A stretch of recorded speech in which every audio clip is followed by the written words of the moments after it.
membiasakan diri dalam doa. Jadi kalau pas kita punya persoalan kita berdoa, tidak akan mungkin bisa dengar suara Tuhan. Yakin. Kenapa? Karena kita tidak terbiasa mendengarkan Dia.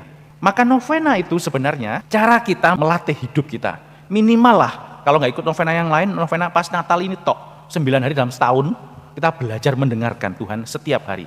Ini hari ketiga ini kan ya.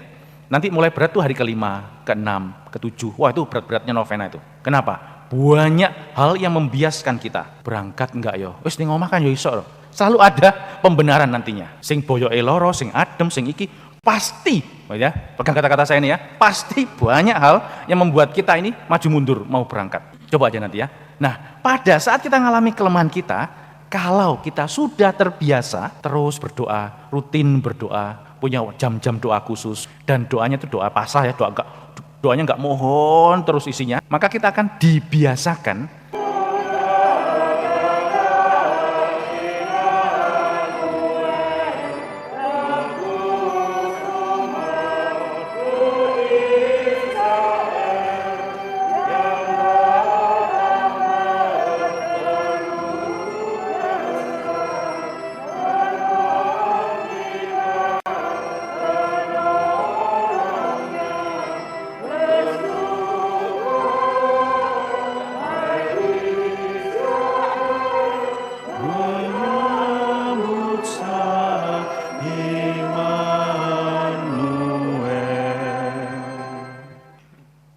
dalam nama Bapa dan Putra dan Roh Kudus. Amin. Rahmat Tuhan kita Yesus Kristus, cinta kasih Allah, dan persekutuan Roh Kudus bersamamu dan bersama rohmu.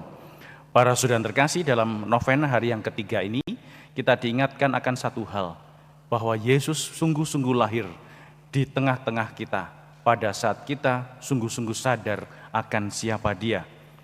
Setiap pertimbangan yang kita lakukan dalam hidup kita senantiasa perlu mengikut sertakan kesadaran akan kehadiran Tuhan ini. Mari di awal Ekaristi ini kita hening kembali. Kita melihat hidup kita masing-masing, sejauh mana kita berani sadar akan Dia yang terus bersama dengan kita. Dia yang menggerakkan kita setiap hari. Tuhan Yesus Kristus, Engkau diutus untuk menyembuhkan orang yang remuk redam hatinya. Tuhan, kasihanilah kami. Tuhan, kasihanilah kami. Engkau datang untuk memanggil orang yang berdosa. Kristus, kasihanilah kami. Kristus, kasihanilah kami. Engkau duduk di sebelah kanan Bapa sebagai pengantara kami. Tuhan, kasihanilah kami. Tuhan, kasihanilah kami. Allah yang Maha Kuasa Bapa kita, mengasihani kita, mengampuni dosa kita, dan menghantar kita ke hidup yang kekal. Amin. Marilah berdoa.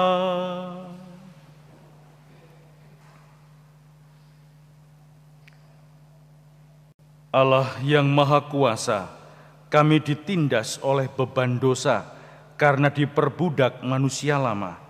Kami mohon, bebaskanlah kami demi kelahiran manusia baru yang kami rindukan, yaitu Yesus Kristus Putra-Mu, Tuhan dan pengantara kami, yang hidup dan bertahta bersama Dikau dalam persekutuan dengan Roh Kudus, Allah sepanjang segala masa. Amin. Bacaan dari kitab Yeremia. Beginilah firman Tuhan. Sesungguhnya waktunya akan datang bahwa aku akan menumbuhkan tunas adil bagi Daud. Ia akan memerintah sebagai raja yang bijaksana dan melakukan keadilan serta kebenaran di negeri.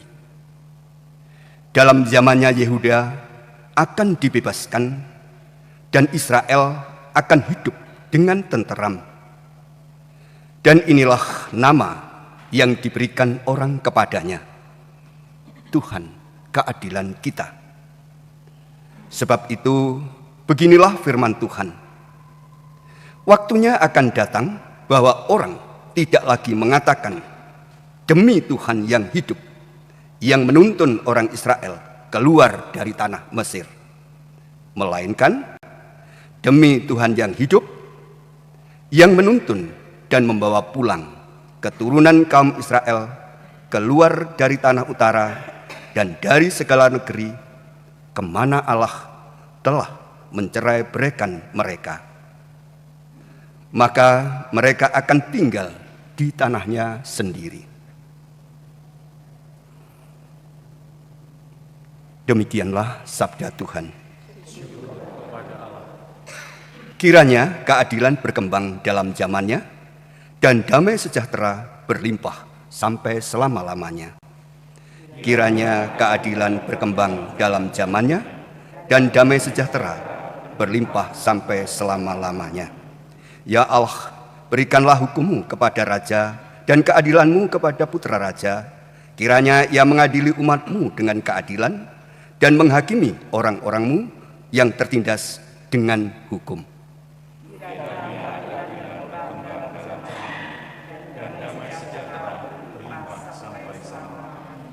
Sebab ia akan melepaskan orang miskin yang berteriak minta tolong. Ia akan membebaskan orang tertindas dan orang yang tidak punya penolong. Ia akan sayang kepada orang lemah dan orang miskin. Ia akan menyelamatkan nyawa orang papa. Kiranya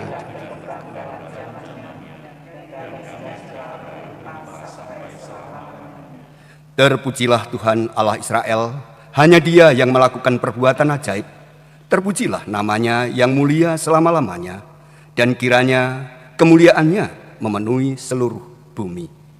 Kiranya keadilan berkembang dalam zamannya, dan damai sejahtera berlimpah sampai selama-lamanya. Haleluya, haleluya, haleluya, haleluya.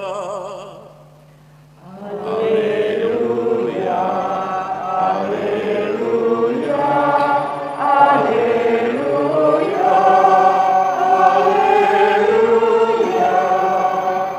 Oh Tuhan, pemimpin umat yang memberikan hukum kepada Musa di Sinai, datanglah dan bebaskanlah kami dengan lengan perkasa.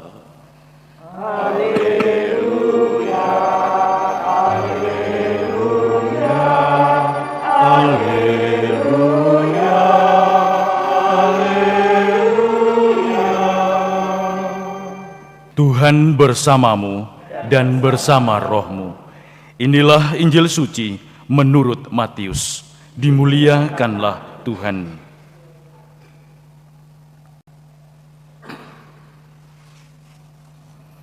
Kelahiran Yesus Kristus adalah sebagai berikut. Pada waktu Maria, ibu Yesus, bertunangan dengan Yusuf, ternyata Maria mengandung dari Roh Kudus sebelum mereka hidup sebagai suami istri. Karena Yusuf suaminya seorang yang tulus hati dan tidak mau mencemarkan nama istrinya di muka umum, ia bermaksud menceraikannya dengan diam-diam. Tetapi ketika Yusuf mempertimbangkan maksud itu, malaikat Tuhan tampak kepadanya dalam mimpi dan berkata, "Yusuf anak Daud, janganlah engkau takut mengambil Maria sebagai istrimu, sebab anak yang di dalam kandungannya adalah dari Roh Kudus. Maria akan melahirkan anak laki-laki, dan engkau akan menamai dia Yesus, karena dialah yang akan menyelamatkan umatnya dari dosa mereka." Hal itu terjadi supaya genaplah firman Tuhan yang disampaikan oleh Nabi. Sesungguhnya anak darah itu akan mengandung dan melahirkan seorang anak laki-laki, dan mereka akan menamai dia Immanuel, yang berarti Allah menyertai kita. Sesudah bangun dari tidurnya, Yusuf berbuat seperti yang diperintahkan malaikat Tuhan itu kepadanya. Ia mengambil Maria sebagai istrinya.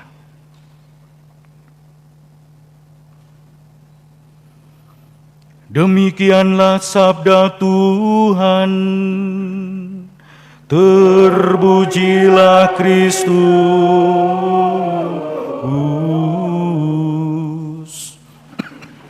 Para saudara yang terkasih, dalam novena ini atau dalam periode kedua masa Advent ini, kita diingatkan akan pribadi-pribadi atau suasana-suasana di sekitar kelahiran Yesus. Kemarin Elizabeth mengunjungi itu. Terus sekarang ini kita diingatkan akan Yusuf, bapak pengasuh Yesus ini. Yusuf ini sangat berperan penting dalam proses kelahiran Yesus ini. Kenapa? Karena dalam dirinya tampaklah pribadi yang sungguh-sungguh menempatkan Tuhan dalam hidupnya. Meskipun, sekali lagi, pribadi itu menempatkan Tuhan dalam hidupnya, meskipun dimengerti secara terbatas dalam keadaan kita masing-masing. Tadi katakan toh, karena Yusuf suaminya seorang tulus hati, karena Yusuf ini seorang yang tulus hati, maka dia ingin menceraikan istrinya, Maria itu, secara diam-diam. Bagi kita, kok aneh ya? Katanya kok baik, tapi kok menceraikan dia? Kan itu pikiran kita zaman ini. Tapi zaman itu adalah hal yang paling benar. Maka tadi saya katakan, kehendak Tuhan itu dimengerti dalam konteks dan budaya, serta keterbatasan kita saat itu dan saat ini. Jadi kalau maksudnya, jadi kalau hari ini kita mau diingatkan bahwa kita perlu menjadi seperti Yusuf. Kalau mempertimbangkan sesuatu, jangan dipikir dewe, tapi libatkan Tuhan. Maka mimpi tidak hanya sekedar bunga tidur, tetapi bisa dipakai Tuhan untuk menunjukkan kehendaknya. Waduh, kemarin tadi malam saya mimpi Romo, begini-begini. Itu bukan. Tapi kalau kita lagi merenungkan sesuatu, membawanya terus dalam doa. Nah, tadi katakan, kalau dalam perjanjian ini, dalam kitab suci, mimpi itu adalah keadaan di mana manusia tidak berdaya. Sehingga pada saat itulah Tuhan itu datang. Tapi tidak hanya sekedar tidak berdaya dan memohon bantuan Tuhan. Jadi itu artinya tidak berdaya sadar, terus membawanya terus dalam doa, memohon agar Tuhan memberi petunjuknya. Ini tidak akan mungkin bisa terjadi, kepekaan itu tidak akan mungkin bisa terjadi, kepekaan akan kehendak Tuhan yang disampaikan dalam mimpi tidak akan mungkin terjadi, kalau kita setiap hari tidak belajar membuat diri PK, membiasakan diri dalam doa. Jadi kalau pas kita punya persoalan kita berdoa, tidak akan mungkin bisa dengar suara Tuhan. Yakin. Kenapa? Karena kita tidak terbiasa mendengarkan Dia. Maka novena itu sebenarnya cara kita melatih hidup kita. Minimal lah, kalau nggak ikut novena yang lain, novena pas Natal ini 9 hari dalam setahun, kita belajar mendengarkan Tuhan setiap hari. Ini hari ketiga ini kan ya. Nanti mulai berat tuh hari ke-5, ke-6, ke-7. Wah, itu berat-beratnya novena itu. Kenapa? Banyak hal yang membiaskan kita. Berangkat enggak yo? Wis ning omah kan yo iso. Selalu ada pembenaran nantinya. Sing boyoke loro, sing adem, sing iki pasti, ya. Pegang kata-kata saya ini ya, pasti banyak hal yang membuat kita ini maju mundur mau berangkat. Coba aja nanti ya. Nah, pada saat kita mengalami kelemahan kita, kalau kita sudah terbiasa terus berdoa, rutin berdoa, punya jam-jam doa khusus, dan doanya itu doa pasrah ya, doanya enggak mohon terus isinya, maka kita akan dibiasakan seperti Yusuf ini. Tuhan apa yang harus ku perbuat ya. Lalu mimpi pun bisa memberi suatu keyakinan. Kalau dalam kisahnya Yusuf ini, kehendak Tuhan adalah keyakinan untuk mengambil tindakan tertentu.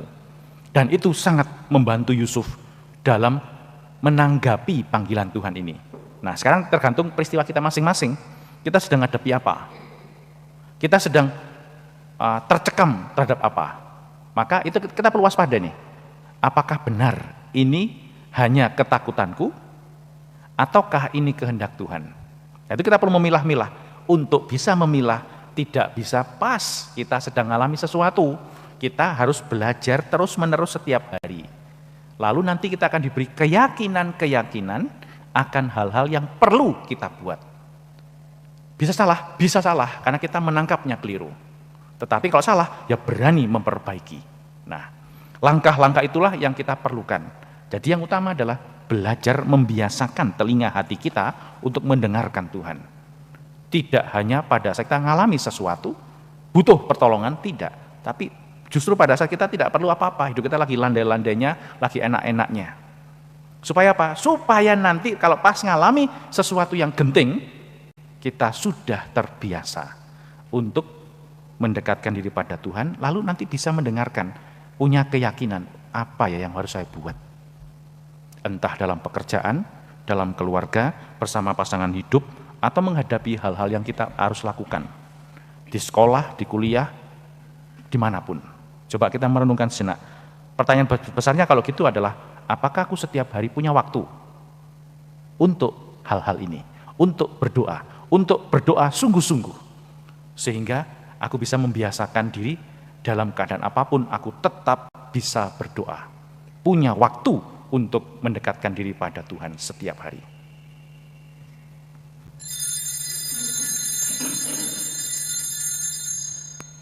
Marilah mewartakan misteri iman kita. Setiap kali kami makan roti ini dan minum dari piala ini, wafat-Mu Tuhan kami wartakan hingga Engkau datang. Mari kita bangkit berdiri, kita hening sejenak untuk mohon berkat Tuhan. Tuhan bersamamu dan bersama rohmu. Saudara sekalian, wujud-wujud novena kita, mereka semua yang kita bawa dalam doa-doa kita, senantiasa dibimbing, dilindungi, dan diberkati oleh Allah yang Maha Kuasa, Bapa dan Putra dan Roh Kudus. Amin. Para saudara yang terkasih, dengan demikian Ekaristi Kudus kita novena hari yang ketiga ini telah selesai. Syukur kepada Allah.